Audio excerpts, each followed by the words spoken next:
Good morning all of you. How are you all. बेटे आप सभी कैसे हैं। इससे पहले वाले वीडियो में बेटे हमने पार्ट 7 पढ़ा था मामा और मौसी। आज मैंने इसके क्वेश्चन आंसर्स का आपको पीडीएफ सेंड किया था। आज मैं उसे एक्सप्लेन कर रही हूँ, जो कुछ इस तरह से है। इसके प्रश्नोत्तर देखिए बेटे। इसके मौखिक प्रश्न में पहला प्रश्न है, राजू को घर के लोग किन किन नामों से पुकारते हैं। इसका आंसर देखिए। राजू को घर के लोग बला, तूफान, मुसीबत, झगड़ा आदि नामों से पुकारते हैं। एक बार फिर से देखिए। राजू को घर के लोग बला, तूफान, मुसीबत आदि नामों से पुकारते हैं। अगला प्रश्न है आपका, राजू के पिता किसके साथ खेल रहे थे। इसका आंसर देखिए। राजू के पिता बिल्ली के साथ खेल रहे थे। प्रश्न 3 है आपका, माँ ने राजू की किस आदत को छुड़ाने की बात कही। माँ ने राजू की बंदर को मामा और बिल्ली को मौसी कहने की आदत को छुड़ाने की बात कही। माँ ने राजू की बंदर को मामा और बिल्ली को मौसी कहने की आदत को छुड़ाने की बात कही। बेटे अगले प्रश्न देखिए। 3 आपके मौखिक प्रश्न हैं, इसके उत्तर आपको अपनी नोटबुक में करने हैं। अगले प्रश्न आपको अपनी बुक में ही फिल करने हैं। राजू को लोग क्या कहते हैं, तो इसमें आएगा बला। राजू की माँ ने किसे दूध पिलाने के लिए कहा। बिल्ली को। रिचा किसका नाम है। राजू की मौसी का। अगला प्रश्न देखिए। सही वाक्य पर सही और तथा गलत के सामने गलत का चिन्ह लगाइए। राजू के पिता बिल्ली और रिचा मौसी दोनों के साथ खेल रहे थे। गलत। राजू के अनुसार बंदर और चांद और बंदर दोनों भाई भाई हैं। सही। राजू ने अपनी माँ से झूठ बोला था। गलत। निम्नलिखित प्रश्न 3 है बेटे आपका। निम्नलिखित शब्दों को वाक्य में प्रयोग कीजिए। अटपटा, तो कितना अटपटा सवाल है ये, इसका वाक्य हो जाएगा। बड़बड़ाती शब्द से वाक्य है, माँ बड़बड़ाती हुई राजू के पास आई। आदत, राजू की बुरी आदत अब छुड़ानी ही होगी। प्रश्न 4 है आपका, सामान्य ज्ञान के आधार पर निम्नलिखित वाक्यों के सामने सत्य अथवा असत्य लिखिए। ऐसा माना जाता है कि चंद्रमा में कलंक यानी धब्बा है। कलंक मतलब होता है धब्बा, तो धब्बा है ऐसी बात मानी जाती है। अपन कहते हैं ना चांद पे दाग है, तो ये बात सत्य है। बिल्ली आंखें खोलकर सोती है। सत्य है। सत्य। गाय को मामा, माता, बैल को पिता और घोड़े को चाचा कहा जाता है। असत्य। दिए गए शब्दों से खाली स्थान भरिए। खेल, बिल्ली, जीजा साली, रिचा, सुहाता, भूख, ये शब्द, दूध और भूखी ये शब्द हैं, इससे हमें खाली स्थान भरने हैं। लो, मैंने उनसे कहा था कि बिल्ली सुबह से भूखी है, उसे दूध पिला दो। और वे हैं कि रिचा के साथ ताश खेलने बैठ गए। इन जीजा साली को घर का कोई काम करना तो सुहाता ही नहीं है। सारा दिन टीवी, बातें, खेल और खेल। ठीक है, तो इस तरह से आपको इसको फील करना है। प्रश्न 6 है बेटे, किसने कहा, किससे कहा। घर के पीछे मौसी के साथ खेल रहे हैं, ये बात किसने कही थी। राजू ने। किससे कही थी। माँ से। वह राजू तुम्हारा मामा बंदर और मौसी बिल्ली, ये बात किसने कही थी। राजू के पापा ने राजू से। छुट्टियों में तुम्हारे मामा हर्ष आए हुए हैं, वे सारा दिन तुम्हारे साथ खेलते हैं। इसका मतलब यह नहीं कि तुम हर्ष को बंदर का भाई बताओ, ये बात किसने कही थी। राजू की माँ ने राजू से। राजू की माँ ने। प्रश्न 7 है बेटे, राजू की माँ ने कौन सा अटपटा सवाल पूछा। इसका उत्तर देखिए।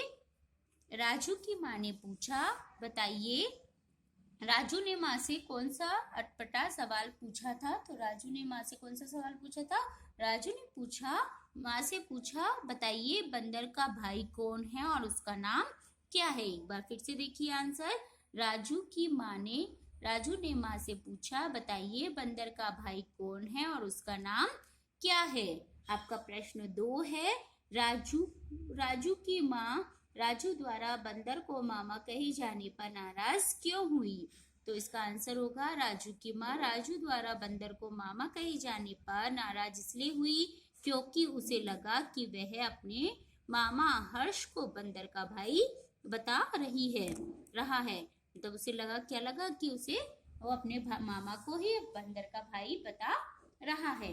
प्रश्न 3 है बेटे आपकी बुक में कि राजू के अनुसार चंदा और बंदर में का रिश्ता क्या है और इस रिश्ते का कारण क्या है, किस वजह से ये रिश्ता बना है। तो राजू के अनुसार चंदा और बंदर दोनों भाई हैं क्योंकि हम बंदर को मामा और चंदा को मामा कहते हैं, तो उस अनुसार दोनों भाई ही हुए। एक बार फिर से देखो, राजू के अनुसार चंदा और बंदर दोनों भाई हैं क्योंकि हम बंदर मामा और चंदा मामा कहते हैं, तो उस अनुसार दोनों भाई ही हुए।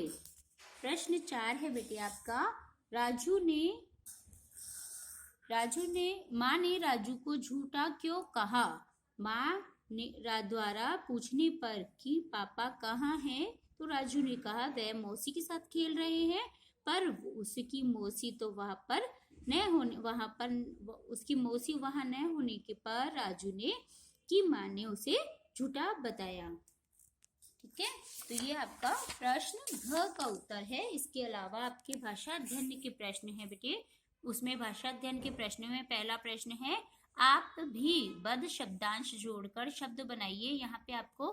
यहाँ बद शब्दांश जोड़ने हैं सभी में और उससे फिर लगाकर इस तरह से शब्द बनाने हैं। जैसे बद दिमाग में लगा बद दिमाग, बद किस्मत, बद में बू लगा तो बदबू, बद सूरत तो बदसूरत, बदनाम बदनाम, बदहाल बदहाल, इस तरह से शब्द बनेंगे। इसी हिसाब से आपको आप भी बे शब्दांश जोड़कर नए शब्द बनाने। अब यहाँ पे आपको बे शब्दांश जोड़कर इस तरह से शब्द बनाने हैं। सभी में बे लिखना है, बे धड़क के जुड़ा तो बेधड़क, इस तरह से बेकरार, बेमिसाल, बेहिसाब, बेलगाम, बेचैन, बेमतलब, इस तरह से शब्द बन जाएंगे।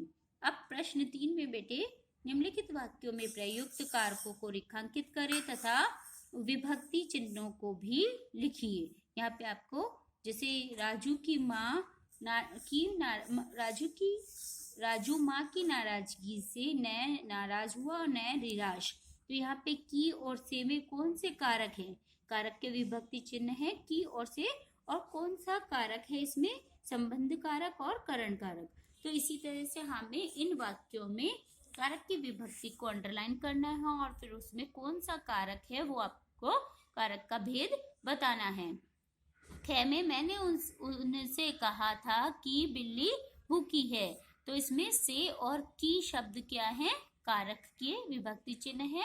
से में करण कारक और संबंध कारक, इसमें वो कारक के भेद हैं। अगले प्रश्न में आपको बंदर का भाई कौन है और उसका नाम क्या है? का में आपका संबंध कारक है।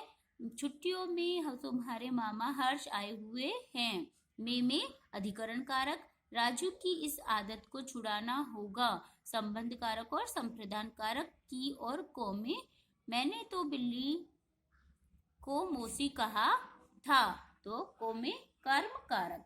प्रश्न 4 है, निम्नलिखित वाक्यों को उचित सर्वनाम द्वारा भरिए। यहाँ पे मैं सुबह उठकर पढ़ रहा हूँ, तुम सब खेलने जाओ, क्या यह कलम तुम्हारी है? बच्चों अपना काम स्वयं करो, दरवाजे पर कोई खड़ा है, वह सुबह से पढ़ रहा है। तो इस तरह से बेटे आपको ये प्रश्न अपनी बुक में फिल करने हैं। ये आपका चैप्टर पार्ट 9 पूरा हो गया है बेटे। ठीक है, तो आपको ये प्रश्न उत्तर जो आपको मैंने करवाए हैं वो आपको आपकी बुक में ही फिल करने हैं। आपको सिर्फ मौखिक और लिखित प्रश्न हैं जो आपको अपनी नोटबुक में करने हैं। ठीक है, मौखिक प्रश्न आपकी इस तरह से है और लिखित प्रश्न ये कुछ इस तरह से है, तो आपको इनको अपनी नोटबुक में करने हैं। मैंने आपको वीडियो में अच्छे से एक्सप्लेन कर दिए हैं और इसका PDF भी आपको सेंड कर दिया है, तो उसके माध्यम से आप अच्छे से इसे पूरा करेंगे। ठीक है बेटे, आपका आज का वीडियो में बस इतना ही। अगले वीडियो में हम आपका पाठ है ना 9 8 पढ़ेंगे ऐसा दीप बनूंगा। तो उसके लिए आपको पार्ट 8 की कविता अच्छे से लर्न करनी है, ये आपका होमवर्क है। अगले वीडियो में हम आपका पार्ट 8 की कविता पढ़ेंगे। तब तक के लिए बेटे bye bye, have a nice day.